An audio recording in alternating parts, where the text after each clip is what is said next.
penting niatkan diri, siapkan hati untuk pergi ke tanah suci. Mantapkan tekad, minta kepada Allah SWT agar dimudahkan berkunjung ke tanah suci, bisa beribadah, umrah, dan haji.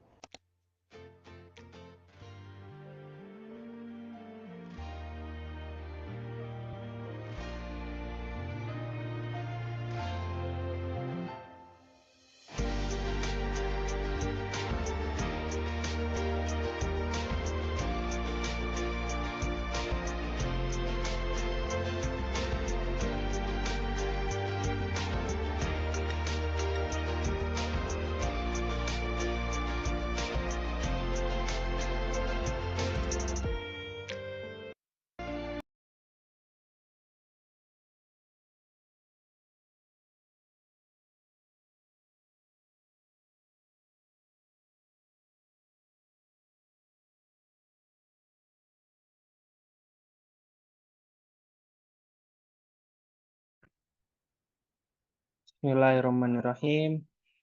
Assalamualaikum warahmatullahi wabarakatuh. Alhamdulillahirabbil alamin. Wabihi nasta'inu ala umuri dunya waddin. Wassalatu wassalamu ala asrofil anbiya wal mursalin.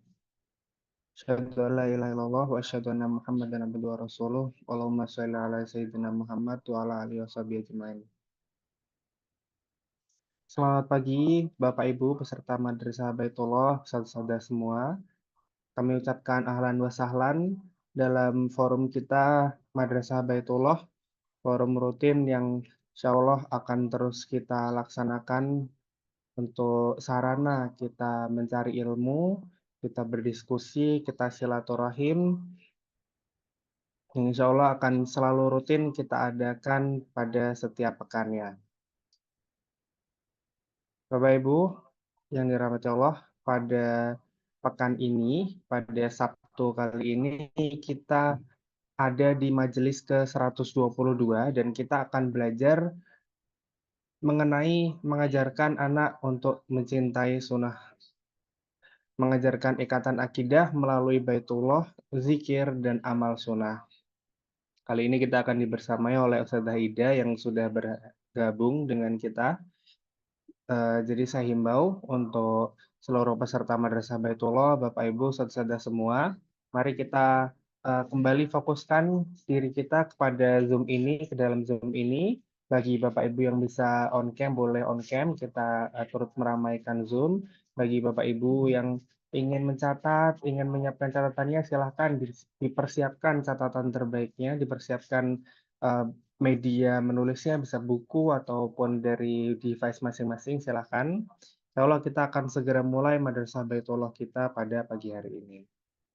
Sebelum kita mulai, kita cek sound terlebih dahulu. Bu Ida, apakah sudah tergabung dengan kita? Selamat pagi, Bu Ida. Pagi, Assalamualaikum. Waalaikumsalam. Sehat, Bu Ida? Alhamdulillah, sehat, semangat. Alhamdulillah.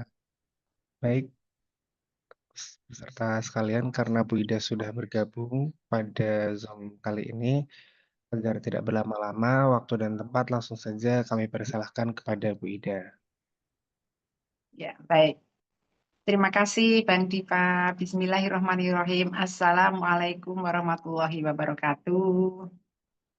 Alhamdulillah, asyhadu alla ilaha illallah, asyhadu anna Muhammadan abduhu wa rasuluh ya ba'dahu. Rabbi habli minas solihin, Rabbana hablana min azwajina wa dzurriyyatina qurrata a'yun waj'alna lil muttaqina imama. Rabbi shrahli sadri wa yassirli amri wahlul 'uqdatam min lisani yafqahu qawli amma ba'd. Apa kabar semua sahabat peserta Madrasah Baitullah hari ini? Boleh diketik dong Anda mulai hari ini jam berapa? Silahkan. Apakah jam 1 atau jam 12 atau jam 5? Boleh diketik. Semoga hari ini penuh berkah karena setelah kita sholat subuh, yang sudah baca maksurat, sudah membaca surat-surat pilihan atau tilawah Quran, dan hari ini kita bertemu dalam majelis yang luar biasa, majelis Madrasah Baitullah yang semoga jadi wasilah. Keluarga kita semakin sakinah, mawaddah, warohmah, anak-anak kita soleh dan solihah, dan kita dimudahkan jalan menuju surganya Allah Subhanahu wa taala. Allahumma amin. Apalagi di sini Madrasah Baitullah, harapannya semua member yang hadir pada kesempatan kali ini, ada berapa orang nih yang hadir nih? Ada 57 ya, semoga bertambah lagi. 57 semuanya bisa berumroh di tahun 2026, semoga semuanya sudah bisa berangkat. Allahumma amin. Kita optimis, kita yakin, ya Allah, semoga Allah mudahkan kita untuk bisa hadir menjadi tamu Allah, apakah berhaji, apakah berumroh, entah rezekinya dari manapun, Allah berikan dari tempat yang baik, dari tempat yang tidak disangka-sangka. Semoga kita semuanya bisa berangkat menunaikan rukun rukun Islam yang kelima. Ya. Baik, terima kasih semuanya sudah menuliskan beberapa hal ya hari ini. Ya, sahabatku semuanya, masih dalam tema parenting tentang mendidik anak agar anak-anak kita memiliki kesalihan yang terus bertambah dari waktu ke waktu, dan bukannya soleh nantinya juga muslih, orang yang kemudian membaikkan dirinya sendiri dan membaikkan orang lain, maka tentu harus kita mulai dari keluarga kita, utamanya dari kita para pendidik, orang tua. Maka kita mulai dengan mendidik diri kita sendiri, dan konon itu merupakan bagian yang terberat di dalam mendidik anak, yaitu mendidik diri kita sendiri sebagai seorang pendidik. Saya pernah menyampaikan di waktu-waktu sebelumnya tentang karakteristik seorang murabi, kemudian juga ikatan dalam mendidik anak. Nah, kali ini saya akan menyampaikan sebuah perkara yang saya ambilkan dari Tarbiyatul Auladul Islam tentang 3 perkara asasi dalam mendidik anak. Yaitu yang perkara yang pertama adalah mengikatnya dengan akidah sehingga anak merasa selalu diawasi oleh Allah. Yang kedua adalah menelanjangi hakikat kemungkaran. Bahasanya ngeri ya, menelanjangi, hingga anak merasa puas dan nyaman meninggalkan perbuatan dosa. Ya, artinya tuh kita tunjukkan dengan gamblang pada anak, ini loh perbuatan buruk akibatnya akan seperti ini, begitu. Nah, yang ketiga adalah mengubah lingkungan sehingga menjadi kondusif untuk mendidik anak. Pada kesempatan pagi hari ini saya akan sampaikan perkara yang pertama, yaitu membuat anak memiliki ikatan dengan akidah. Dan tentu yang paling utama adalah kita mengenalkan anak-anak kepada Allah Subhanahu wa taala. Baik asmanya, baik sifatnya ya, rububiyatullah, kemudian uluhiyatullah, dan bagaimana Allah ada al-ma'bud sebagai yang kita sembah, sebagai sembahan kita satu-satunya dan tidak kita syirikan dengan apapun. La syarikalah. Ini kalau kita bertarbiyah ya bersama-sama itu la syarikalah, ya tidak kita syirikan apapun. Dan itulah memang hakikat dari hadirnya kita ke muka bumi, adalah kita ingin beribadah menyembah kepada Allah, baik dalam bentuk ibadah yang sifatnya khusus atau ibadah mahdhah maupun ibadah yang sifatnya umum, yaitu seluruh aktivitas kehidupan kita, baik aktivitas pikir, aktivitas perkataan kita maupun amal perbuatan kita di dalam kehidupan kita di dunia ini. Nah, ayah bunda, di antara ikatan akidah itu adalah bagaimana kita mengikatkan hati anak kita dengan rumah-rumah Allah ya. Masya Allah. Dewasa ini tentu kita melihat ada orang-orang yang jarang menginjak masjid ya, belum tentu sehari sekali, bahkan ada yang belum tentu seminggu sekali, bahkan ada yang belum tentu sebulan sekali. Ya kalau seminggu sekali itu setidaknya pada saat sholat Jumat, tapi ada orang-orang yang tidak sholat Jumat. Kalau sebulan sekali kapan ya? Kemudian ada juga yang bahkan lama banget ya, mungkin dia sampai setiap lebaran aja dia pergi ke masjid ya. Naudzubillah min dzalik. Semoga anak-anak kita, mereka anak-anak yang hatinya terkait dengan masjid, jadi mereka ingat untuk kewajiban sholat berjamaah. Nah, di sini kita akan mencoba mengenal bagaimana yang dimaknakan sebagai masjid atau baitullah atau rumah Allah. Bunda, itu bukan hanya nantinya kita pertama pada saat mereka sebelum 7 tahun itu kita biasakan, nanti kita akan melihat siapa anak-anak yang boleh dibawa ke masjid dan mana yang tidak boleh, karena kontroversi ya di negara kita ini. Masjid-masjid ada yang melarang anak-anak ya ini itu di masjid, begitu. Ada juga masjid yang ramah anak. Nah, kita sendiri sebagai orang tua yang punya anak-anak, kita pahamkan pada anak kita. Di dalam Al-Quran dan hadis, masjid disebut juga sebagai baitullah atau baitnya Allah ya. Ini dalam bahasa Indonesia dimaknakan sebagai rumah atau tempat tinggal ya, rumah. Bait itu rumah atau tempat tinggal. Lalu disandarkan di dalam hal ini dengan sebuah murokab idhofi ya, diidhofahkan kepada lafzul jalalah Allah, maka harfiahnya Baitullah itu adalah rumah. Hanya Allah, bukan rumah milik Allah, bukan rumah tempat bersemayamnya Allah ya. Di dalam Al-Quran kita bisa melihatnya, di antaranya dalam surat Al-Hajj ayat ke-26 ya. Wa il bawa'na li Ibrahima makanal baiti alla tusyrik bi syai'an wa tahhir baitiya lit-ta'ifina wal qa'imina war ruk'is sujud.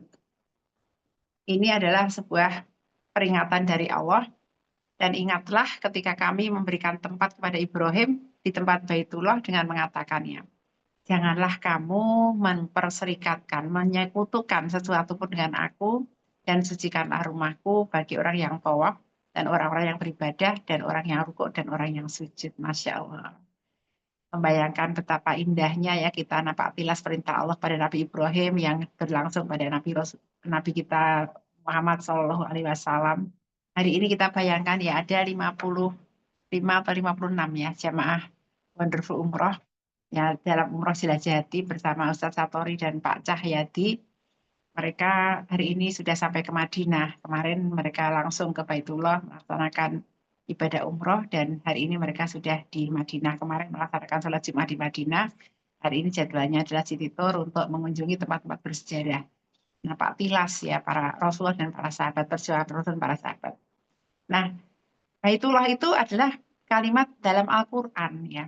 Jadi bukan bait dalam hal ini ada rumah Allah, itu adalah kalimat dalam Al-Quran. Kita melihat pada awalnya memang Allah SWT menyampaikan kepada Nabi Ibrahim yang kita lihat dalam ayat tersebut ya. Nah, ayah bunda yang dirahmati Allah, adapun secara khusus ya yang dimaknakan sebagai Baitullah adalah Ka'bah. Ka'bah disebut Allah sebagai Baitullah atau rumah Allah karena mengapa? Karena Ka'bah merupakan masjid pertama di dunia. Ya, fondasinya itu sudah ada pada zaman Nabi Adam alaihissalam ya. Kemudian ditinggikan oleh Nabi Ibrahim alaihissalam. Jadi inilah rumah Allah yang pertama di muka bumi ya. Yang akhirnya hari ini kita berusaha berdoa, kita menabung, kita berikhtiar agar kita disampaikan oleh Allah SWT bisa ziarah ke sana sebagai tamu Allah untuk menyempurnakan rukun Islam kita. Masya Allah. Ya, berarti kan kita bisa bayangkan dia adalah rumah pertama di dunia, bahkan ya bukan hanya rumah Allah, rumah pertama di dunia, dia bangunan pertama di dunia, Masya Allah. Nah, akan tapi di dalam penyebutan masjid secara umum itu juga dikatakan sebagai Baitullah. Ya. Terdapat dalam beberapa hadis. Dalam hal ini kita melihat dulu sebuah hadis riwayat dari sahabat Abdullah bin Abbas radhiyallahu anhu, yang artinya adalah masjid-masjid itu masajidu buyutillah adalah rumah-rumah Allah fil ardi di muka bumi. Tudhi'u li ahli samai, menerangi penduduk langit, kama tudhi'u nujumu, seperti bintang-bintang, nujumus samai ya yang ada di langit ya, li ahli ardi yang menerangi penduduk bumi ya. Bintang-bintang ini kalau dalam bahasa modern sekarang matahari juga termasuk bintang ya. Jadi matahari adalah bintang yang paling dekat dengan kita sehingga menjadikan siang bagi kita, tapi sebenarnya dia adalah salah satu dari bintang-bintang yang banyak. Bintang-bintang yang jauh itu juga matahari. Jadi nujum ini bintang-bintang ini termasuk dalam halnya adalah matahari. Jadi rumah-rumah Allah itu kita bayangkan dia menerangi penduduk bumi, menerangi penduduk langit. Masya Allah ya, kalau kita melihat yang sekarang cahayanya terang, kalau kita lewat di jalan-jalan itu apa sebenarnya? Biasanya yang ada mark-marknya gitu ya, jadi menerangi dengan lampu gitu. Tapi kalau masjid-masjid ini menerangi hati-hati manusia, memberikan dakwah Islam sebagai tempat dakwah Islam, membangun peradaban, sehingga umat ini ya tercerahkan dengan cahaya Islam. Hatinya diterangi dengan cahaya Islam dan mereka menjadi orang-orang yang baik. Harapannya seperti itu karena masjid adalah pusat aktivitas umat Islam. Dan ternyata pergi ke masjid itu merupakan bukti dari keimanan seorang. Nah, berarti gimana dong kalau jarang ke masjid? Setipis apa imannya? Jangan-jangan setipis tisu dibelah 7 ya. Alhamdulillah min dzalik. Kita berharap untuk kita yang hadir kali ini ya, para bapak-bapak, para mas-mas ya, semoga selalu ingat bahwa pergi ke masjid adalah bukti dari keimanan. Kalau perempuan itu selama tidak ada fitnah, maka dia dianjurkan pergi ke masjid. Kalau kemudian ada fitnah, maka lebih baik sholat di rumah. Jadi kalau rumahnya satu halaman dengan masjid, ya masa sih sholat di rumah ya. Dalam satu hadis disebutkan, apabila kamu melihat orang yang terbiasa masuk ke masjid, maka saksikanlah bahwa dia beriman. Karena sesungguhnya Allah telah berfirman dalam surat At-Taubah ayat yang ke-18, yang artinya hanyalah yang memakmurkan masjid-masjid Allah orang yang beriman. Next slide ya Bang. Hanyalah yang memakmurkan masjid-masjid Allah lah orang-orang yang beriman kepada Allah dan hari kemudian, serta tetap mendirikan sholat, menunaikan zakat, dan tidak takut kepada siapapun selain kepada Allah. Maka merekalah orang-orang yang diharapkan termasuk golongan orang-orang yang mendapatkan petunjuk. Masya Allah. Ternyata pergi ke masjid itu, aktivitasnya apa? Disebutkan di sini ya, sholat ya tentu ya. Dan ternyata orang-orang yang ke masjid itu menjadi ciri orang yang beriman. Di masjidlah maka termasuk golongan orang-orang yang mendapatkan petunjuk dari Allah Subhanahu wa taala. Kita ini dalam hidup selalu berharap rahmat dan hidayah Allah, kasih sayang dan petunjuk Allah Subhanahu wa taala kepada kita semuanya. Tanpa hidayah dari Allah mustahil kita berada dalam forum seperti ini. Tanpa hidayah dari Allah dan rahmatnya saya bisa duduk di sini dalam keadaan sehat walafiat, penuh semangat untuk berbagi ilmu dan mendapatkan ilmu dari sahabatku semuanya. Tanpa hidayah dari Allah mustahil teman-teman mengeklik link yang kemarin didapatkan tentang Madrasah Baitullah. Barangkali hari ini banyak aktivitas yang bisa dilakukan oleh teman-teman ya. Tadi saya sebelum ke sini saya sudah masak sayur sop, goreng telur ya, sudah memandikan ibu saya pagi ini ya, udah banyak aktivitas yang saya lakukan. Tapi saya tetap duduk di sini, alhamdulillah dengan izin Allah sempat dan bisa bersama dengan teman-teman semuanya. Demikian pula teman-teman yang tadi sudah menuliskan ya, bangun sejak jam berapa, sudah berderet aktivitas yang dilakukan oleh teman-teman dan hari ini teman-teman mendapatkan hidayah. Berapa banyak orang-orang yang kemarin membaca link, share link dari materi kali ini, tapi mereka tidak tergerak untuk mengeklik dan mengikutinya. Mungkin ada yang memilih untuk tidur, ya meringkuk dalam kehangatan, apalagi sekarang hujan di luar gerimis, jadi sepertinya nyaman sekali kalau tetap tinggal di peraduan ya. Tapi dengan hidayah Allah, Masya Allah, teman-teman mengeklik, sehingga teman-teman berada di sini saat ini. Hidayah Allah itu hidayah untuk menuntut ilmu. Hidayah untuk bisa mendapatkan kefahaman atas ilmu yang didapatkan. Dan lebih-lebih lagi adalah hidayah untuk melaksanakan apa yang kita dengarkan, apa yang kita pahami, apa yang kita dapatkan. Maknanya semoga setelah kajian kali ini teman-teman menjadi ahli masjid, senang pergi ke masjid, terdorong untuk menunjukkan ciri orang yang beriman, yaitu pergi ke masjid. Masya Allah, tabarakallah. Dan kita melihat kaitannya dengan masjid ini, maka pergi ke masjid yang paling esensi tentu melaksanakan sholat ya. Masjid itu adalah tempat sujud ya, dia menunjukkan sebagai sebuah isim yang menunjukkan dia masjid tempat sujud. Perintah untuk sholat dari Rasulullah SAW, ya dari kakek Amr bin Shu'aib, Rasulullah SAW bersabda, perintahkan anak-anakmu untuk sholat ya, muru auladakum bis sholat. Wahum abna'u sab'i sinina. Perintahkan anak-anak kalian untuk sholat pada saat usianya 7 tahun. Ya. Wadribuhum alaiha wahum abna'u asyri sinina. Dan pukullah mereka ketika usia mereka 10 tahun. Wafarriqu bainahum fil madoji'. Dan pisahkanlah tempat tidur mereka. Ya, ini hadisnya sahih, disahihkan oleh Albani dalam Sahih Abu Dawud ya. Ya sahabat hadirin semua yang dirahmati Allah, ya erat kaitannya antara kita mendidik anak dengan perintah sholat ini. Kita mendidik anak untuk mencintai masjid dengan perintah sholat ini. Kenapa? Ya karena memang kita juga akan mengenalkan anak kepada masjid. Ya.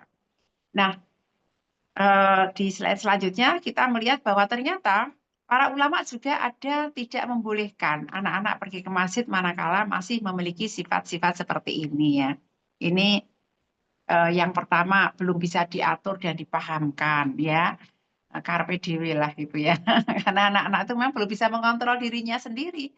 Orang yang sudah memiliki kepahaman, mereka bisa mengontrol dirinya sendiri, tidak harus dikontrol oleh orang lain ya. Eh, Pak Ca pernah mengajak anak kami yang paling kecil Revo ketika usianya masih 2 tahun dibawa ke masjid. Kita sedang sholat, tiba-tiba dia pergi aja ke jalan raya ya sampai ada truk yang mengebel-ngebel karena dia sudah sampai ke jalan raya karena masjidnya di tepi jalan raya. Jadi ada anak kecil yang sholat di saf paling belakang membatalkan sholatnya dan berlari untuk mengejar si anak kami itu ya. Ternyata dia belum bisa dipahamkan bahwa pergi ke masjid itu harusnya duduk manis di masjid bukan keluar dan berjalan-jalan sampai ke jalan raya. Ini contoh ya anak yang belum bisa dipahamkan. Kemudian melakukan al-abads atau bermain-main ketika sholat ya. Kita banyak menyaksikan anak-anak yang demikian, bahkan saling pukul ya, saling ngobrol, saling menendang, jorok-jorokan ya. Kemudian bersuara dan menimbulkan taswis atau kebisingan, misalnya ya apa namanya berteriak-teriak dan sebagainya begitu. Kemudian terlalu kecil atau semisal masih balita. Tentu ada anak-anak balita yang tertib, ya tentu. Di antara anak kami pun ada anak-anak balita yang tertib. Jadi tidak semua anak itu rasa atau apa ya hiperaktif atau superaktif atau ya-yaan gitu ya. Nggak bisa diatur ya. Ada anak-anak yang memang bisa dikondisikan demikian. Manakala mereka bisa dikondisikan untuk tidak melakukan hal tersebut, tidak apa-apa dibawa ke masjid. Ya tentu ada adab-adabnya ya. Misalnya duduknya jangan paling depan, duduknya dekat sama pintu, duduknya agak di belakang, lalu anak didudukkan di samping orang tuanya. Kalau anak-anak dikumpulkan bersama anak-anak itu bisa dipastikan mereka menjadi ribut. Tapi kalau anak-anak didudukkan di samping orang tuanya, insya Allah dalam pengawasan orang tuanya masing-masing ya. Ini ada penelitiannya. Ada yang meneliti mengapa anak-anak ribut ketika sholat di masjid dan berkumpul sama anak-anak ternyata orang tuanya tidak berangkat ke masjid. Jadi nggak ada yang ditakuti, nggak ada yang membuat mereka merasa segen gitu. Nah ini adabnya itu adalah bawalah anak ditaruhlah di samping orang tuanya masing-masing sehingga anak tidak akan bertemu ribut pada saat sholat kan nanti juga bisa bermain lagi dengan teman-temannya. Dan soft sholat yang ada anak-anak di sampingnya, diselingi anak-anak itu tidak kemudian membatalkan soft itu atau tidak membuat soft itu tidak bagus ya. Tetap saja dia merupakan soft yang dianggap baik. Nah, menurut Syekh Ibnu Utsaimin rahimahullah, beliau mengatakan ini, jika anak-anak teriak-teriak di masjid atau banyak gerak yang membuat orang bising, yang membuat bising orang-orang yang sholat, maka tidak halal bagi walinya untuk membawa mereka ke masjid. Ini bukan perkataan saya, ini adalah perkataan Syekh Ibnu Al-Utsaimin. Kemudian jika ini terjadi, maka mereka para wali diperintahkan untuk mengeluarkan anak mereka dari masjid dengan batalkan sholatnya. Jadi kalau memang mengganggu jamaah sama masjid itu, orang tuanya membatalkan dulu. Dibawa pulang dulu anaknya, diserahkan dulu ke ibunya, karena ibunya sholatnya tadi yang lebih utama di rumah tadi. Jadi diperkirakan mungkin juga dari awal berangkat itu udah manis, nurut. Tapi sampai di masjid kok teriak-teriak ya dibawa pulang dulu, taruhlah kembalikan ke orang tuanya. Seperti itu dari Syekh Utsaimin. Nah, terus kapan dibolehkan membawa anak ke masjid? Ya ini jawaban dari Imam Malik rahimahullah ditanya tentang membawa anak ke masjid, beliau menjawab begini. Jika ia tidak melakukan abas atau bermain-main ya di next slide karena masih kecil dan jika dilarang dia akan berhenti ya maka tidak mengapa dibawa ke masjid. Namun jika dia bermain-main atau abas dan karena masih terlalu kecil maka menurut saya tidak boleh dibawa ke masjid. Maksudnya begini, bermain itu merupakan naluri atau fitrahnya anak ya enggak? Dimanapun mereka akan menemukan permainan. Tapi kalau permainannya itu mengganggu, kemudian mereka diingatkan itu nurut, itu tidak apa-apa. Mungkin usianya baru setahun, 2 tahun, 3 tahun, tapi kemudian dia misalnya ya, kalau diingatkan itu nurut, ya udah apa-apa kita bawa ke masjid.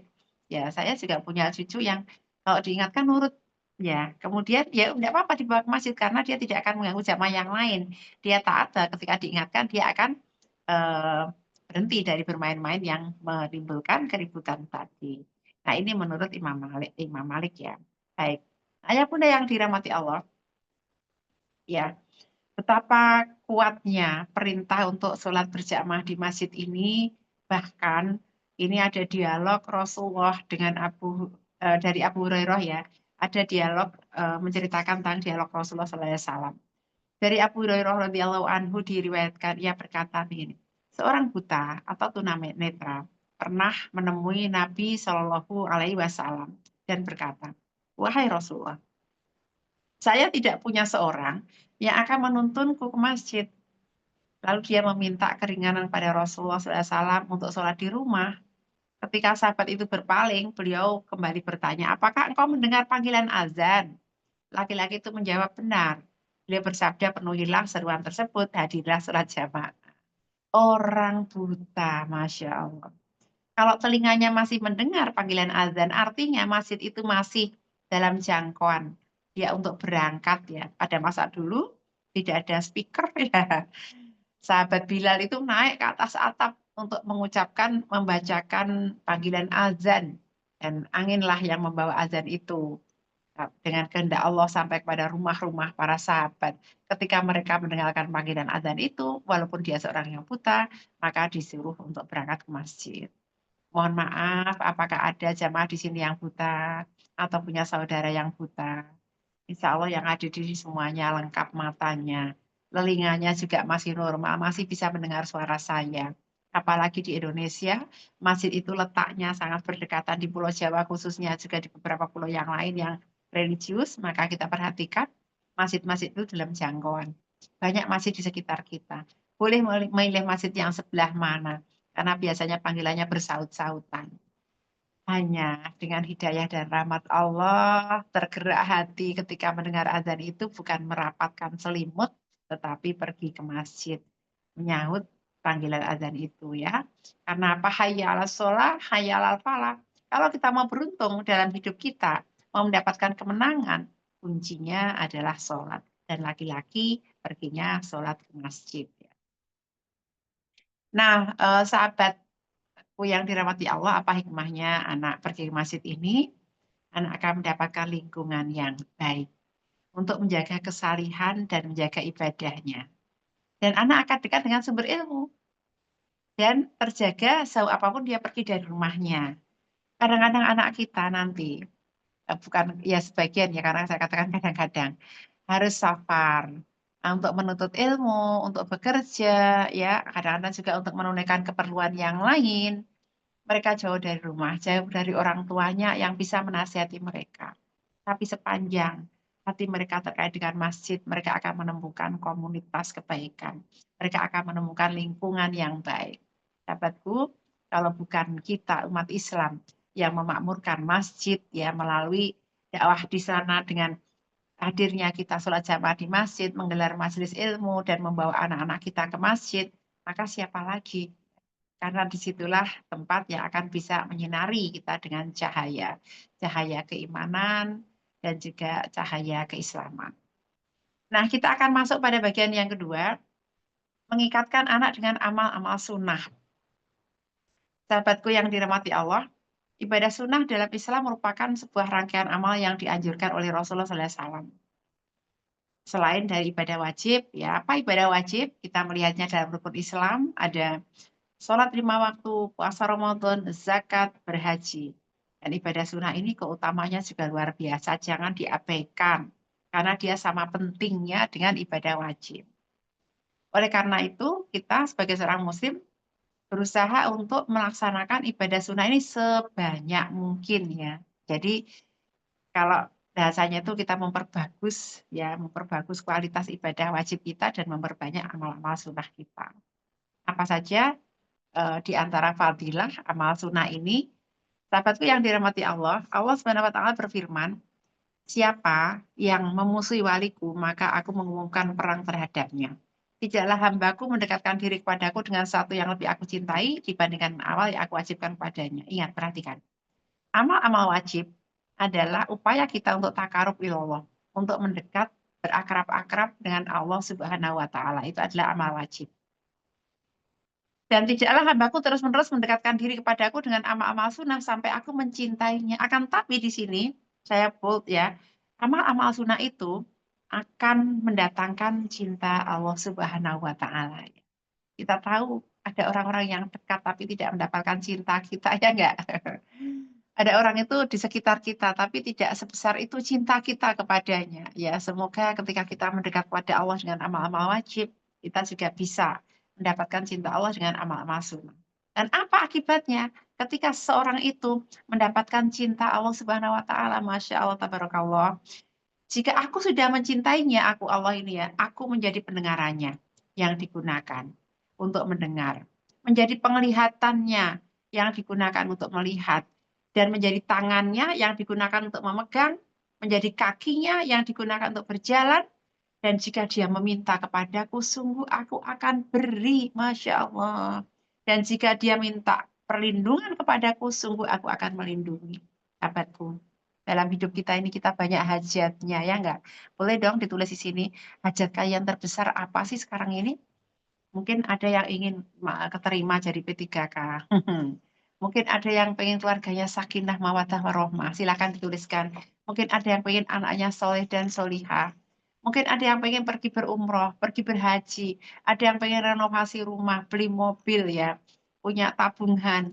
Ada yang pengen keliling dunia. Sahabatku semuanya boleh menuliskan hajatnya. Di majelis ilmu yang sekarang ini saya doakan semoga hajat-hajat yang Bapak Ibu tuliskan itu bisa diijabah oleh Allah. Banyak rahmat Allah tercurah di majelis ilmu, maka sampaikanlah permintaan-permintaan kita, tabarakallah, ya Masya Allah, nikmatul husna, ingin umroh sekeluarga, amin, ya Allah, wujudkan, wujudkan. Bu Eka juga ingin ke Baitullah, kita wujudkan, ya Allah, semoga 2026 bisa umroh sekeluarga. Kami minta juga doanya ya, saya juga ingin umroh sekeluarga di tahun 2026, semoga bisa menabung dan mencukupkan keperluannya. Ada yang menginginkan apa ini? Umroh sekeluarga, Masya Allah, rata-rata di sini yang hadir memang tahrikan untuk berangkat umroh. Ya, Bunda apa ini? Iya, ya, mendapatkan keluarga yang sakinah mawaddah warahmah, Masya Allah. Ada yang umroh lagi, ada yang anaknya soleh dan solehah. Pengen tambah hafalan Quran, amin ya Allah. Umroh dan haji, ya Ibu Andriani, silahkan. Semoga ya Allah anak-anaknya jadi soleh dan solehah, haji dan umroh, Ibu solehah, Masya Allah. Semuanya ya Allah ijabahkan doa yang hari ini dipanjatkan oleh teman-teman semuanya. Iya, Bunda Khadijah dari Halmahera ya. Semoga haji sekeluarga, amin. Bunda Istiana umroh full Ramadan, Allahumma amin. Menangis saya pengen banget umroh Ramadan. Bisa full di sana ya. Ya, semoga semua tuliskan terus ya teman-teman semuanya. Berapapun yang hadir kali ini ada berapa Bang jumlahnya. Semoga bisa menuliskan semuanya dan boleh lebih dari satu teman-teman semuanya ya. Maka apa tadi resep dari saya ya silahkan terus tuliskan. Laksanakan ibadah wajib untuk mendekat kepada Allah dan berbanyak amal sunnah agar kita dicintai Allah. Karena kalau kita dicintai Allah maka kalau kita minta permintaan kita akan dikabulkan dan kita akan dilindungi. Kita punya musuh abadi ya. Siapa musuh abadi kita? Setan ya teman-teman. Setan. Dan kita selalu minta perlindungan kepada Allah. Karena perang dengan setan ini perang asimetris. Kenapa? Dia bisa lihat kita nggak bisa lihat dia. Dan bersyukur kita nggak bisa lihat dia sih. Kalau kita bisa lihat dia, kita takut terus ya. Jadi bersyukur kita nggak bisa lihat. Tapi itu perang asimetris. Karena dia mengganggu kita dan kita tidak tahu kadang-kadang bahwa kita diganggu oleh setan. Maka kita minta perlindungan kepada Allah. A'udzubillahi minasyaitonirrajim. Ucapkan lebih sering lagi dan semoga Allah melindungi kita karena cinta Allah. Ya semoga Pak Ahsin ya bisa umroh berhaji sekeluarga. Masya Allah banyak sekali ini yang pengen berhaji berumroh ya Ibu Lilis dan masih banyak lagi ya ada Masya Allah Ibu Ira, Pak Bram. Semoga ijabah ya Allah. Nah apa itu amal-amal sunnah sahabatku? Silakan semoga Allah berikan hidayah pada kita untuk melakukannya. Yang pertama baca Al-Quran. Al-Quran adalah surat cinta Allah pada kita, petunjuk yang Allah berikan pada kita. Bacalah Al-Quran. Karena membaca Al-Quran itu membersihkan jiwa kita. Al-Quran ini ketika dibaca, setiap hurufnya mendatangkan pahala, Masya Allah. Rasulullah SAW bersabda, barang siapa membaca satu huruf saja dari kitabullah, maka baginya satu kebaikan. Dan kebaikan itu dilipat gandakan menjadi 10 kali. Ini hadisnya riwayat Tirmizi ya. Sahabatku, membaca Al-Quran itu konon yang terindah adalah dalam sholat. Masya Allah.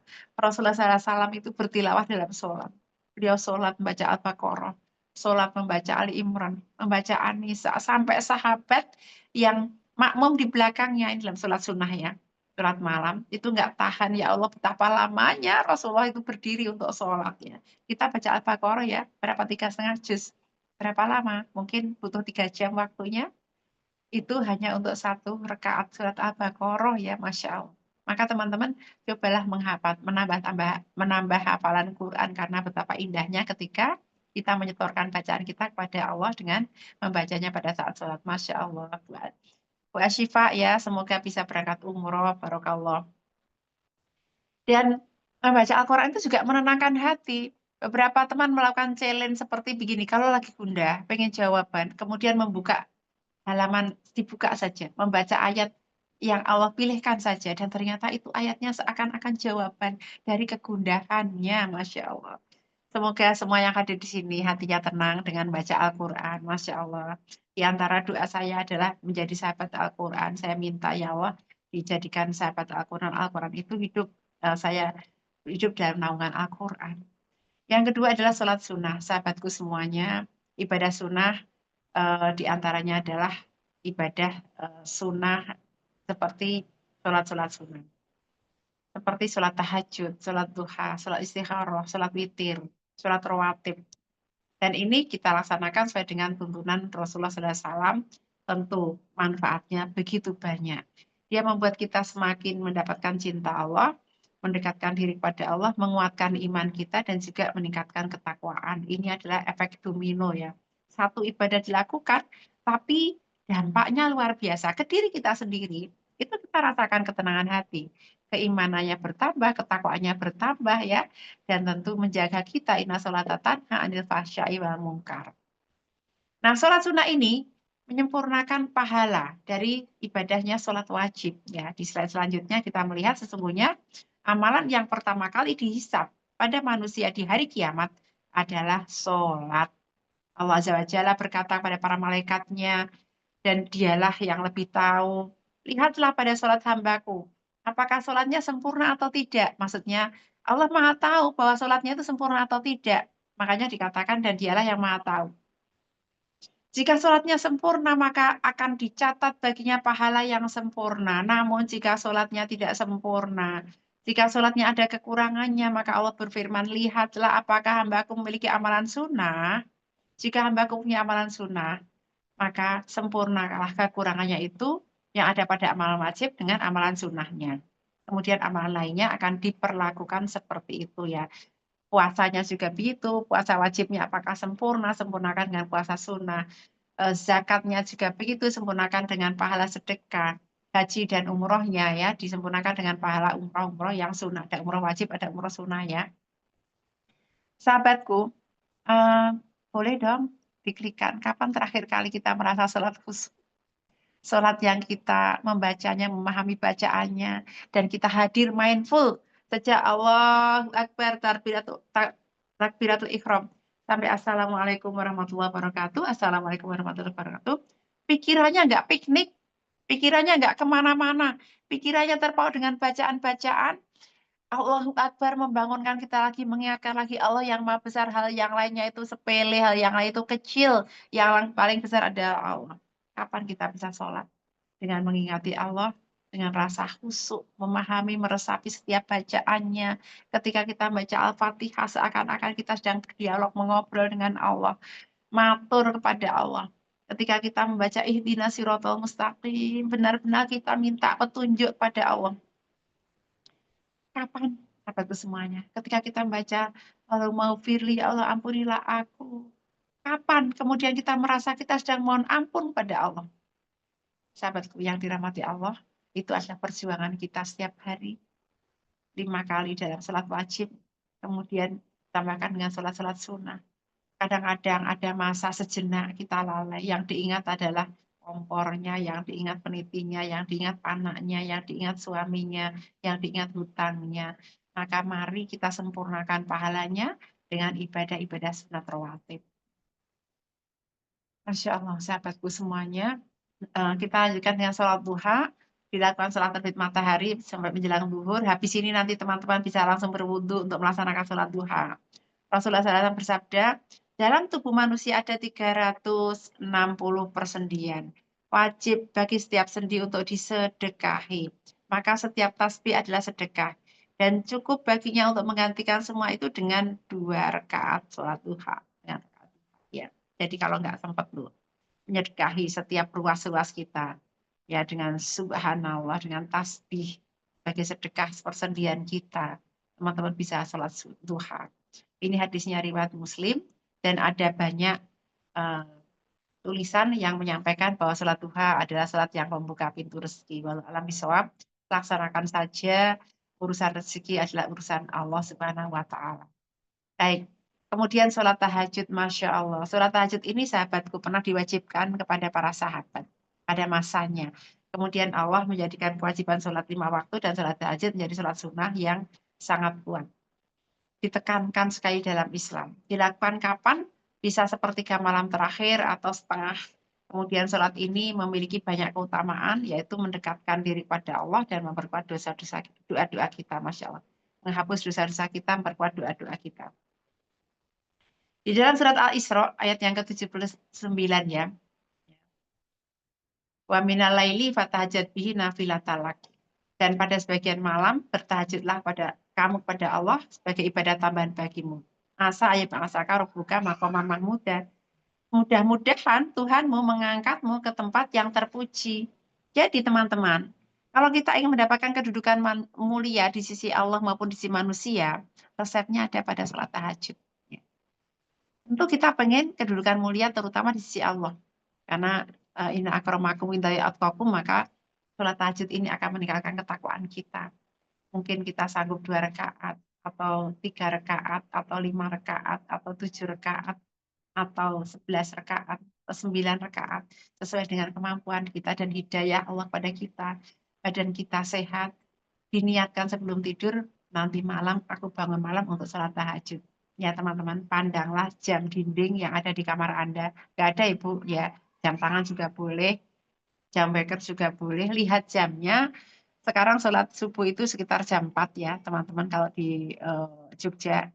Kemudian teman-teman bisa memperhatikan. Aku mau bangun jam 3:30. Bismillah ya Allah, mudahkan aku bangun 3:30. Insya Allah 3:30 persis teman-teman akan bangun. Bahkan presisinya itu sampai ke menitnya, sampai ke detiknya ya. Kalau tingkat kita kuat ya. Ada yang pernah mengalami hal tersebut? Mensugesti diri dengan doa, dibangunkan, ya Allah bangunkan aku jam 3. Dan ternyata benar Allah bangunkan jam 3 tepat. Boleh di sini berbagi di kolom chat. Ada yang melakukan itu? Saya sering melakukannya, meniatkannya.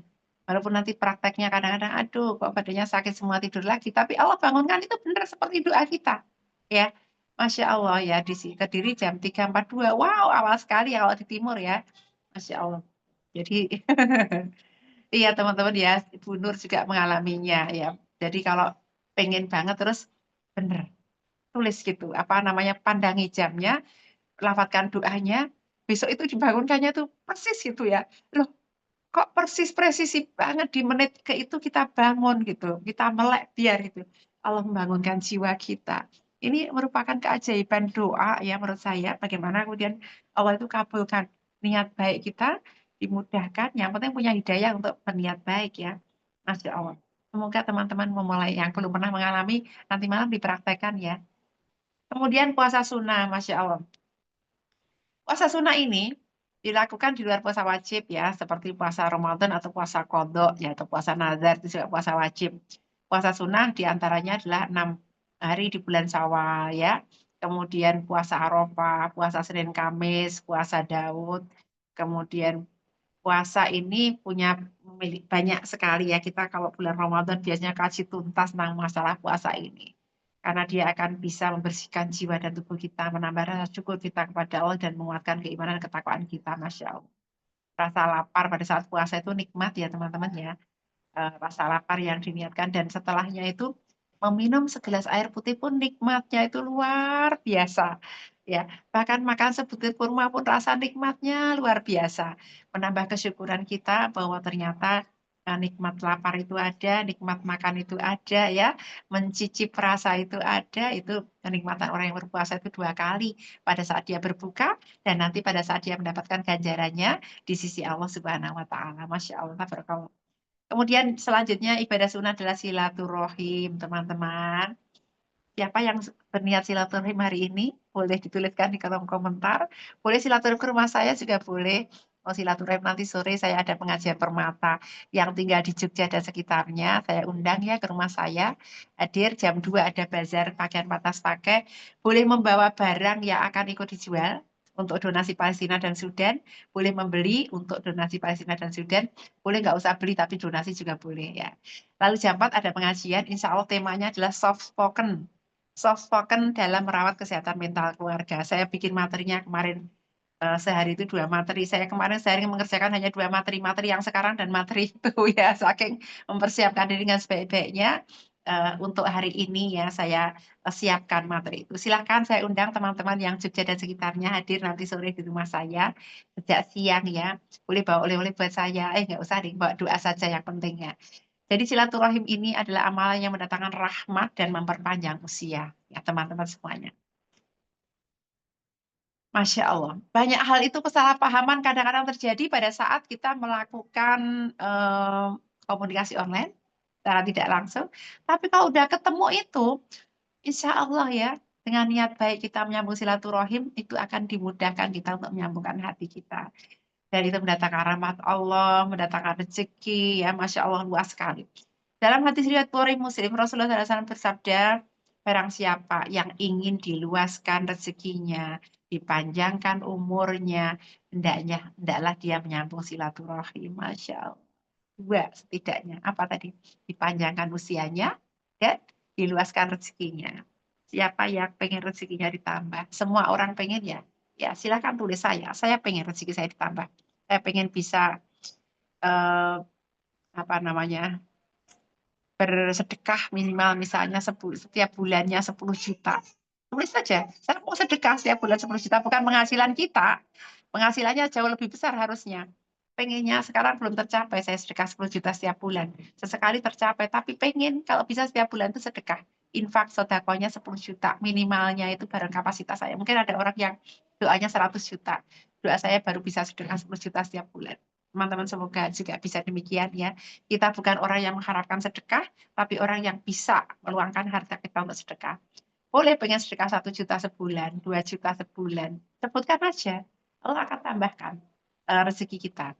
Dan itu diantaranya dengan silaturahim karena membuka banyak peluang rezeki di sana.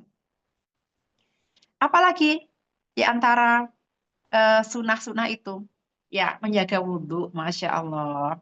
Ini dari Abu Buraidah, Rasulullah SAW di pagi hari memanggil Bilal lalu berkata begini, wahai Bilal, apakah engkau mendahuluiku masuk surga? Ya Bilal, bima sabak tani ila jannah. Jadi Rasulullah itu bertanya sama Bilal, apakah engkau mendahului aku masuk surga? Aku tidaklah sama sekali masuk surga, aku tidaklah masuk surga sama sekali, melainkan aku mendengar suara sendalmu di hadapanku. Aku memasuki surga di malam hari dan aku dengar suara sendalmu di hadapanku. Jadi Rasulullah itu kan orang pertama yang masuk surga. Nah, tapi kok sendalnya Bilal itu udah kedengaran suaranya. Maka Rasulullah itu sampai bertanya kepada Bilal, istimewa banget ya Bilal ini ya.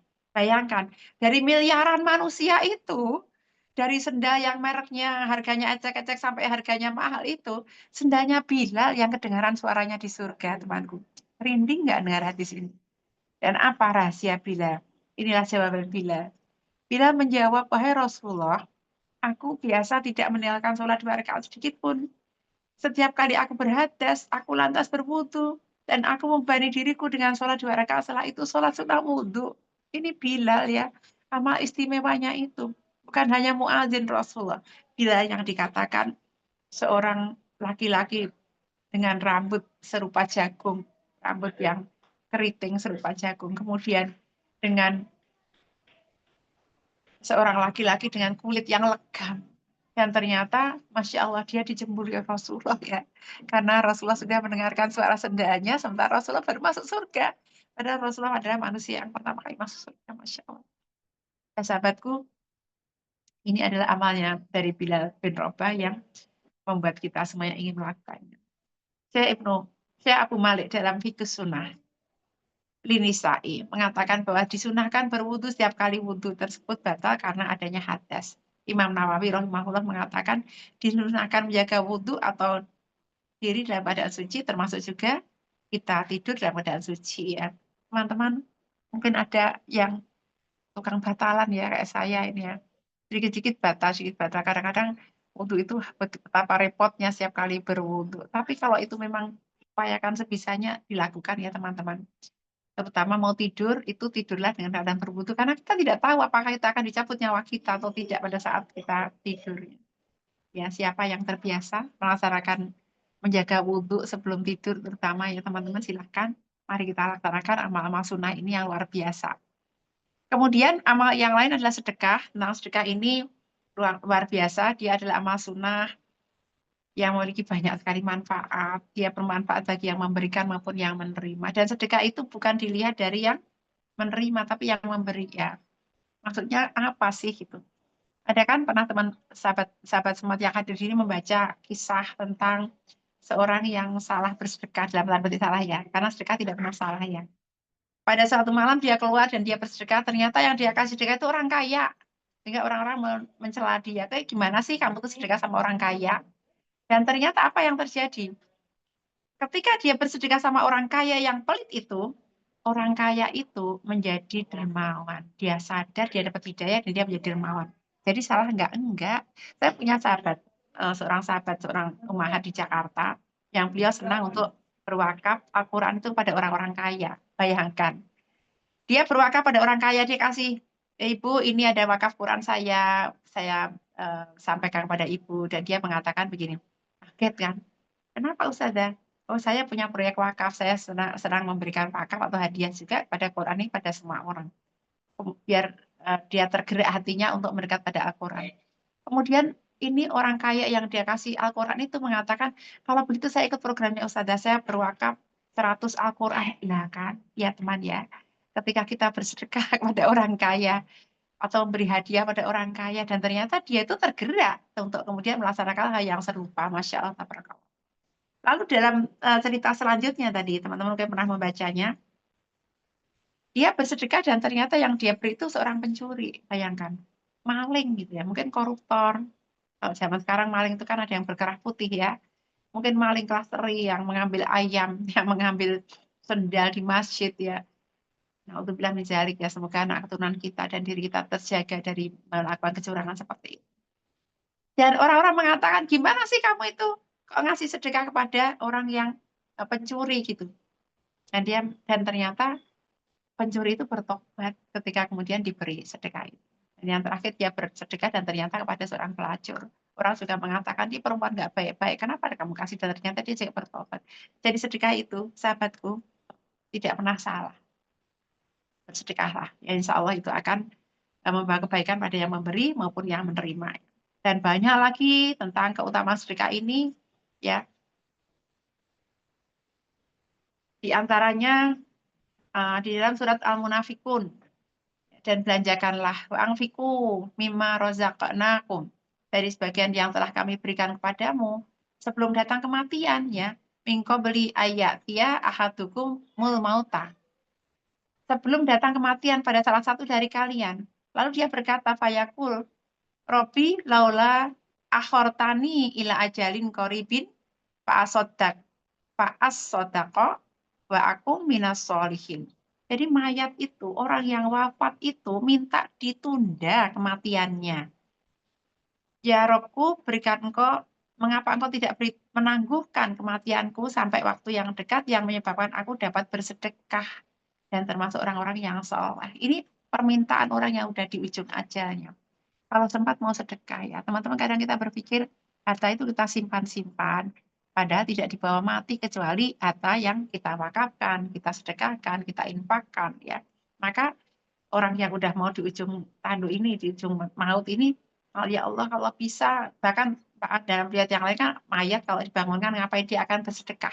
Akan bersedekah. Maka pagi ini teman-teman silahkan ya, kalau mau titip sedekah boleh. Kami punya di belakang sedang punya proyek pembangunan rumah tahfidz, Balai Quran Mertosanan ya.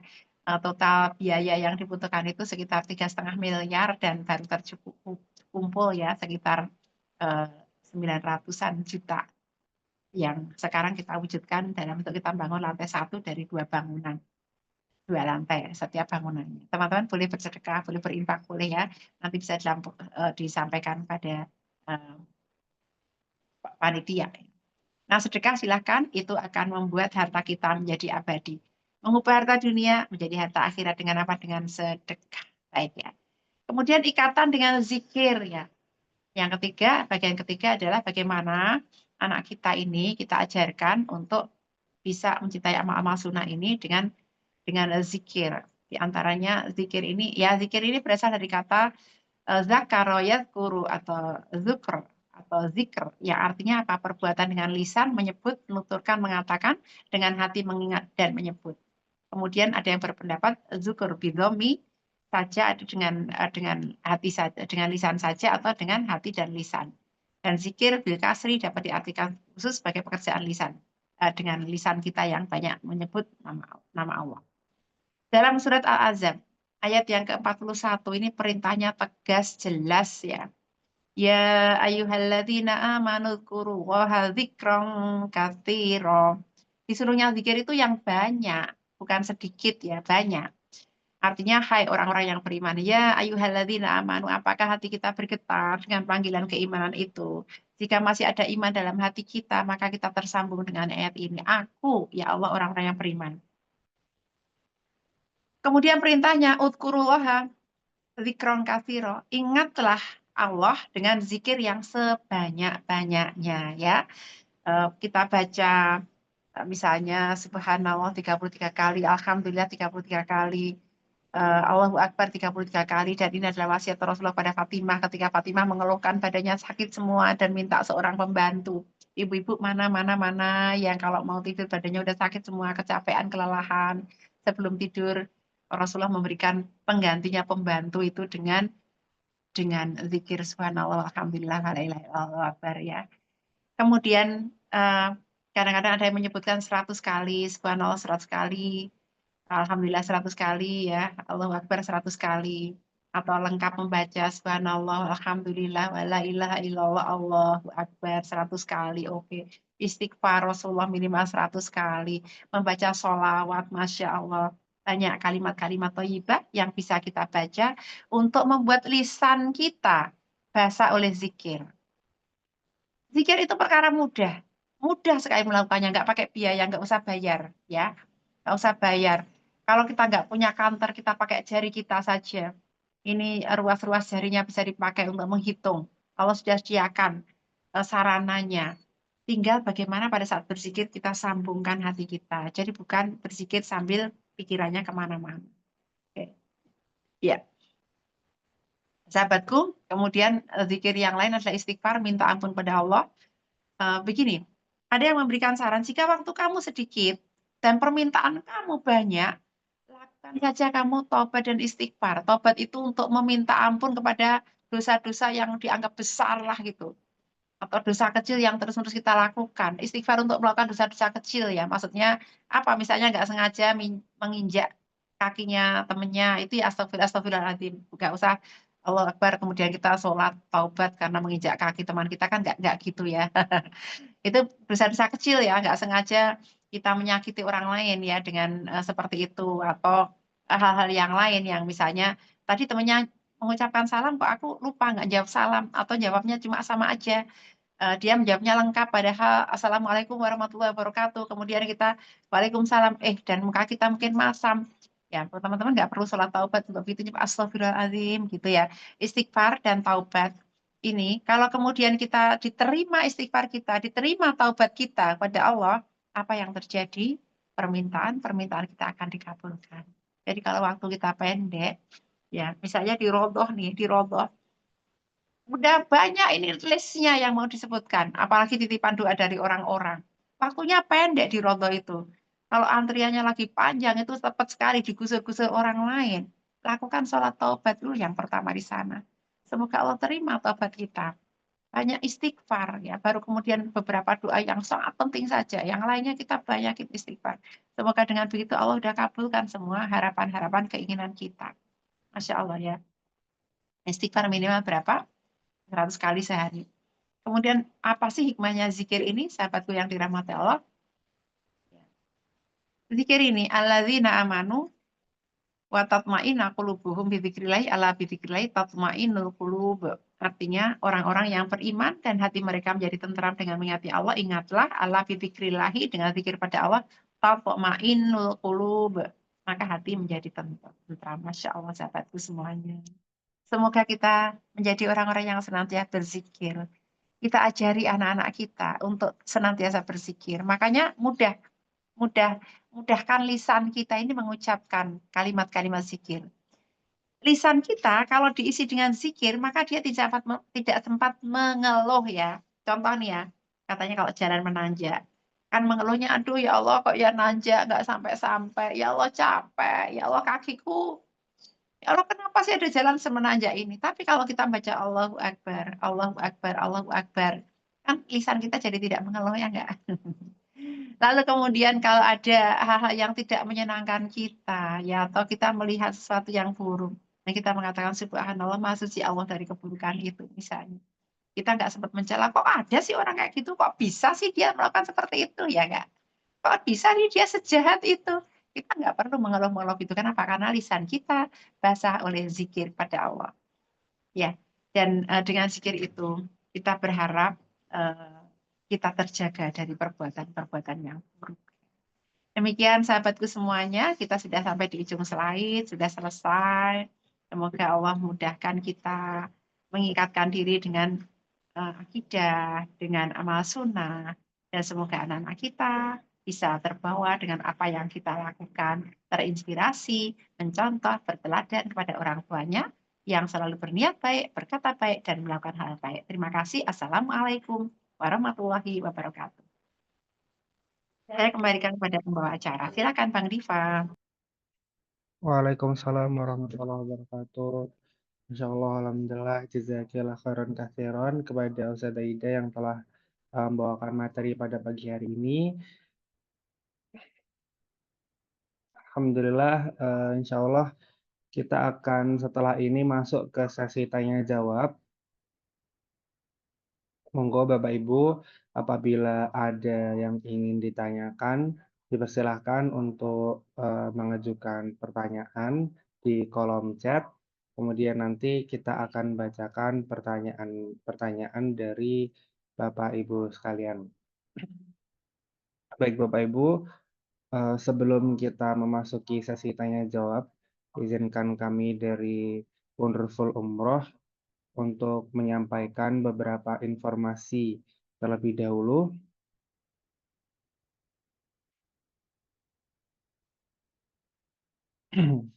Bapak Ibu yang dirahmati Allah, pada hari ini alhamdulillah masih berlangsung Umroh Jelajah Hati yang dibersamai oleh Ustadz Syatori dan Ustadz Syahidita Karyawan.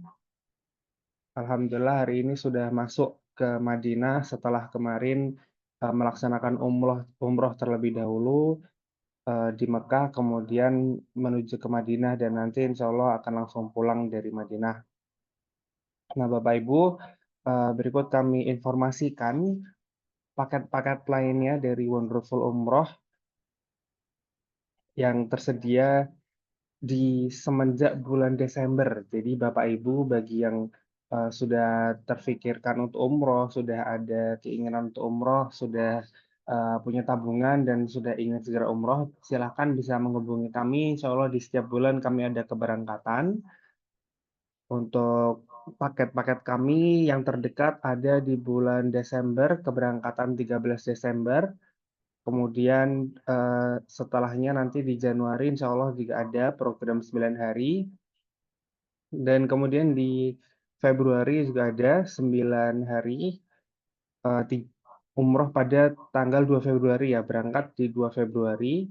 umroh 9 hari, nanti startnya dari Cilacap dan Jogja, jadi kalau yang lainnya dari Jakarta. Kemudian kami juga ada umroh Ramadan di 3 Maret nanti pakai 3 hari. Dan Bapak Ibu kami informasikan bahwasanya paket-paket kami semuanya menggunakan pesawat direct, baik klien maupun Saudia. Insya Allah akan memotong waktu perjalanan ya agar tidak kelelahan di perjalanan dan bisa maksimal untuk beribadah di Tanah Suci. Dan kami juga melayani umroh private atau umroh suka-suka. Jadi Bapak Ibu apabila memiliki komunitas atau ingin umroh hanya dengan keluarganya, bisa menghubungi kami untuk merancang paket sendiri. Jadi Bapak Ibu bisa request kira-kira ingin lokasinya di mana, menginap di mana, jaraknya seberapa, kemudian menggunakan pesawat apa, dan nanti ingin ingin seperti apa, ingin ada tambahan ini itu dan lain sebagainya, kami layani dan kami hitungkan paketnya. Jadi Bapak Ibu bisa custom seinginnya Bapak Ibu bisa mengatur sesuai budget dan sesuai jumlah yang akan mengikuti. Kemudian kami juga melayani haji, haji plus maupun haji furoda. Silahkan bagi Bapak Ibu yang tertarik untuk haji dengan kami, ingin mengikuti haji, silahkan hubungi kami. Kami juga menyediakan jasa badal haji dan badal umroh untuk orang-orang tercinta kita, untuk orang-orang yang tersayang kita, orang tua maupun kakek nenek maupun kerabat-kerabat kita yang sudah tidak mampu untuk berangkat ke Tanah Suci. Kemudian kami juga menyediakan tabungan umroh maupun dana talangan umroh dari Bapak Ibu yang berminat untuk umroh tapi ingin menabung dulu atau ingin umroh dulu agar bisa segera ke Tanah Suci menunaikan doa-doanya, bisa silahkan menghubungi kami. Bisa menghubungi pada nomor yang tertera. Baik, Bapak Ibu, bismillah, mari kita jadikan 2025 ini ataupun tahun depan umroh kita, tahun kita untuk berumroh, tahun kita untuk mengunjungi Baitullah, tahun kita untuk bisa mencurahkan isi hati kita dan doa-doa kita langsung di depan rumah Allah. Baik, Bapak Ibu, terima kasih waktunya. Kemudian kita akan masuk ke sesi tanya jawab. Alhamdulillah, di sini sudah masuk satu pertanyaan, langsung akan saya bacakan saja dari atas nama Hambali. Assalamualaikum warahmatullahi wabarakatuh. Izin bertanya Ustazah, bagaimana tindakan kita apabila di masjid yang biasanya kita sholat, terus ada anak-anak yang berjalan di depan, orang lagi sholat berjamaah, apakah kita nantinya pindah ke masjid lain yang lebih tenang sholatnya? Mungkin terkait kekhusyukan begitu. Silakan Ustazah bisa menjawab. Terima kasih pertanyaannya. Ya, jangankan di masjid kita ya. Saya pernah Ramadan di Masjid Nabawi dan ketika sholat itu anak-anak ya itu berwajah Arab ya, mungkin anak sana lokal gitu. Berlarian di depan kita, Masya Allah. Saya sampai kaget ya, kita lagi sholat taraweh terus dia lari-lari aja di depan kita itu. Bertanda kekejaran pada anak-anak usia SD begitu ya. Ya harus bersabar ya dengan seperti itu memang. Baik, kita bisa melakukan beberapa tindakan ya Pak ya. Tindakan yang pertama, coba dicek itu anak itu bisa nggak dinasehati. Ketika dia bisa dinasehati, semoga jadi amal soleh Bapak ya. Tawasobil haq, tawasobil sober menasehati agar anak itu tidak melakukan hal tersebut. Semoga ke depan dia tidak melakukan lagi gitu. Kalau dia tidak bisa dinasehati, mungkin bisa apa namanya melakukan pendekatan dengan takmirnya, agar takmirnya membuat aturan-aturan sederhana sih aturannya. Misalnya pada saat sholat anak-anak ini ya tidak boleh berlarian di masjid. Itu dikasih edukasi dari takmirnya, sehingga takmir juga mengingatkan para orang tua yang bawa anak-anaknya untuk mengingatkan hal tersebut. Gitu. Jadi ditempuh banyak jalan. Nah, adapun kalau ternyata ini nggak ngaruh sama sekali, dan ternyata ya begitulah masjidnya dominan anak-anak, kemudian begitu mereka juga susah dikasih tahu ya. Kita udah coba tembus takmirnya juga nggak ngaruh misalnya ya. Ya udahlah kalau Bapak memilih untuk mencari masjid lain yang sekiranya bisa lebih khusus sholat itu no problem ya. Silahkan baik aja gitu. Jadi kita boleh memilih tempat di mana kita lebih bisa berkonsentrasi. Ada kan tipe orang-orang itu yang gampang terdistrak. Ada tipe orang-orang itu yang bisa fokus gitu. Dan tentu ini kita tidak bisa samakan. Kita tidak bisa salahkan, "Loh salahnya kan kamu harus berusaha khusyuk ya, apapun gangguan depanmu." Tapi kan ada orang-orang yang memang gampang terdistrak, kalau ada yang lewat aja udah langsung buyar konsentrasinya. Ya itu bukan, sebuah kesalahan ya, itu adalah sebuah kondisi alami yang dimiliki masing-masing. Maka orang yang demikian memilih untuk berkonsentrasi di tempat sholat yang lebih khusyuk itu ya oke. Misalnya juga Bapak bisa memilih di baris pertama, ya. Di baris pertama, di belakangnya imam, biasanya itu anak-anak kan segen tuh lari-lari di baris pertama, datang awal. Ini juga bagian ya contoh. Atau baris pertama tapi di pojokan, paling depan, paling pojok, biasanya nggak dilewati tuh kalau di pojokan. Masa sih anak-anak mau lewat di pojokan? Ini contoh ya. Jadi kita bisa kemudian memilih posisi mana ruangan atau tempat baris yang aman. Kalau di Masjid Nabawi sebagai contoh misalnya, kalau di bagian belakang kalau Masjid Haram memang agak ruwet ya, semuanya itu berantakan gitu untuk baris-barisnya, rebutan lah semuanya. Kadang di sela-sela orang. Tapi kalau di Masjid Nabawi, kalau kita perempuan nih ya, saya alami ya, kalau kita misalnya di tempat baris-baris belakang, kemudian apalagi di jalan, wah itu memang susah sekali karena ya memang orang banyak akan susah diatur. Tapi kalau kita milih di pojok kanan depan gitu, biasanya tuh sepi, biasanya itu lebih konsentrasi. Jadi tempuh dulu jalan tawassul bil haq, tawassul bis sabr. Kemudian kalau memang tidak bisa, pilih tempatnya atau pilih ganti masjid. Oke Pak ya, silahkan sambil kita doakan. Semoga anak-anak ini kelak menjadi para pejuang masjid ya. Anak-anak yang mengerti bagaimana ada berada di masjid. Terima kasih begitu. Baik, terima kasih Bu Ida atas jawabannya. Selanjutnya sudah ada pertanyaan kedua masuk dari Umi Kalsum dari Kuningan. Assalamualaikum Ustazah, saya izin bertanya. Di zaman sekarang, media digital masuk ke rumah tanpa batas.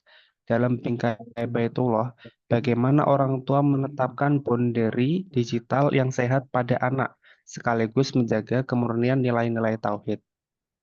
Iya, benar banget ya. Tantangan orang tua zaman sekarang itu memang Masya Allah jauh berbeda dengan tantangan orang tua zaman dulu ya. Di mana bener lah kita ini dua musuhnya yang nggak kelihatan tuh dua. Satu adalah setan, yang kedua adalah eh, dunia digital ya kan. Yang ibaratnya dia adalah sebuah hutan rimba yang penuh dengan binatang buas yang tidak ramah anak gitu. Ketika anak masuk ke sana itu mereka bisa aja ditelan singa, bisa aja mereka diterkam singa, ditelan buaya dan sebagainya. Iya, tentu kalau kemudian kita akan membuat regulasi ya paparan digital ini di keluarga kita, disesuaikan dengan usia anak ya teman-teman semuanya.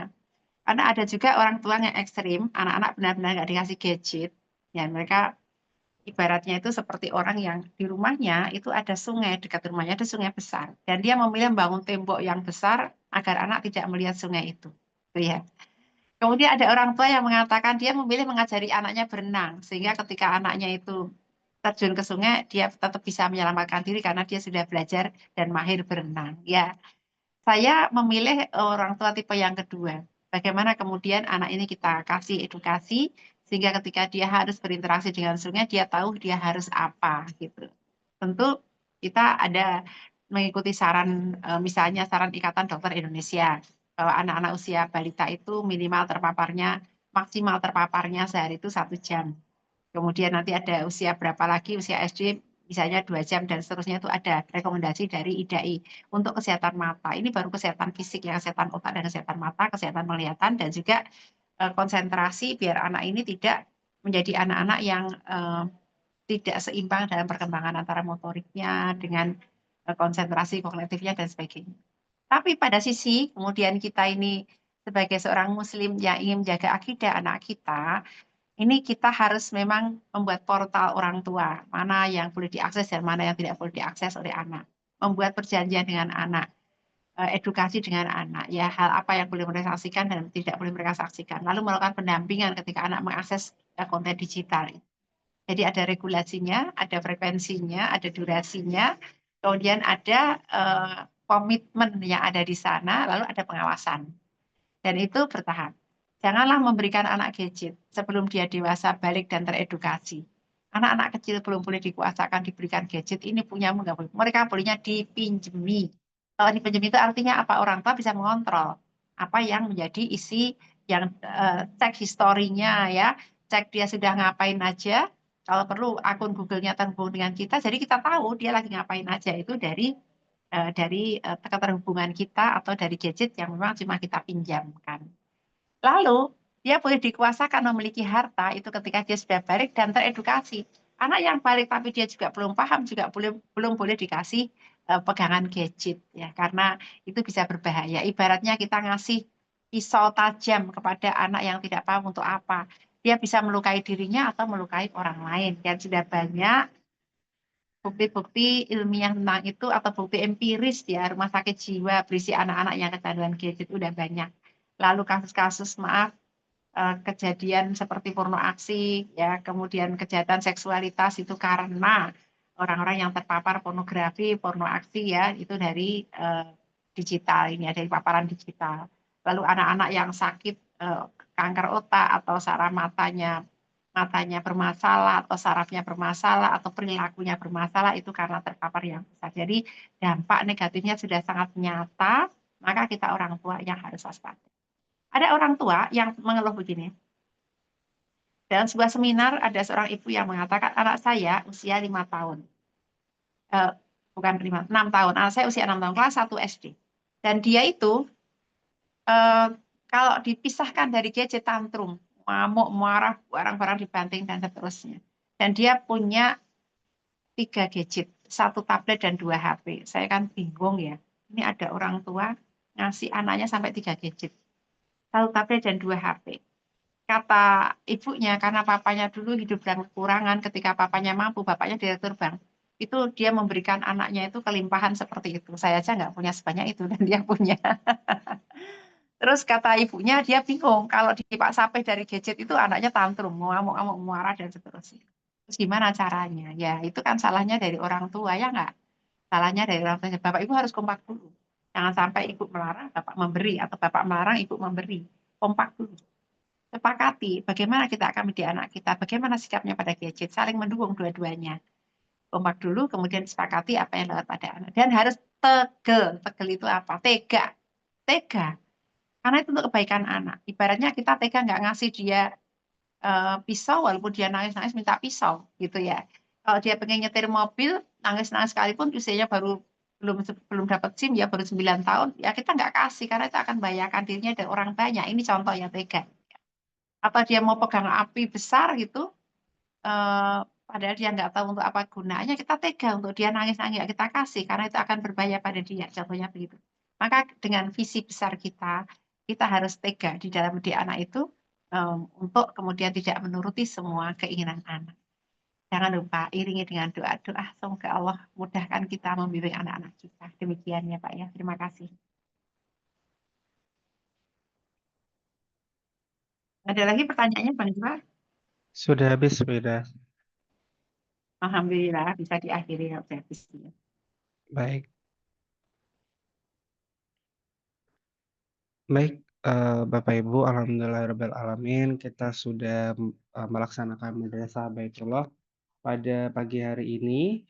Kami ucapkan jazakillah khairan katsiran kepada Ustazah Ida yang telah menemani kita pada pagi hari ini, menyampaikan materi pada pagi hari ini. Alhamdulillah kita jadi tambah tahu banyak, tambah mengerti banyak, tidak hanya bagaimana untuk anak kita nanti, tapi juga untuk diri kita sendiri, bahwasanya pengingat ini berlaku juga untuk kita.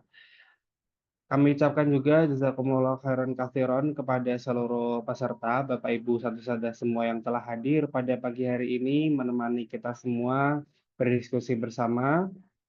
Terima kasih atas antusiasnya mengikuti Madrasah Baitullah pagi hari ini. Semoga bisa menjadi wasilah kita dan tercatat sebagai amal kita bahwa kita belajar bersama di majelis ilmu Sabtu pagi ini di Madrasah Baitullah tanggal 15 November kali ini. Baik Bapak Ibu, mungkin sekian dari kami. Sampai berjumpa di Madrasah Baitullah pekan depan. Insya Allah pekan depan kita akan menghadirkan Ustadzah dengan uh, mendiskusikan perjalanan jelajah hati kemarin agar Bapak Ibu bisa memiliki gambaran bagaimana sih perjalanan umroh bersama Pak Cah, senyaman apa, semenyenangkan apa, dan bisa berhikmah sebanyak apa di tanah suci. Begitu Bapak Ibu, mungkin cukup sekian dari kami. Mari kita akhiri dengan istighfar dan hamdalah bersama-sama. Astagfirullahaladzim. Alhamdulillahirabbil alamin. Kurang lebihnya dari kami mohon maaf. Kami ucapkan jazakumullah khairan katsiran. Wassalamualaikum warahmatullahi wabarakatuh. Waalaikumsalam warahmatullahi wabarakatuh. Selamat beraktivitas semuanya. Mohon maaf lahir batin. Pamit ya. Assalamualaikum. Waalaikumsalam. Salam.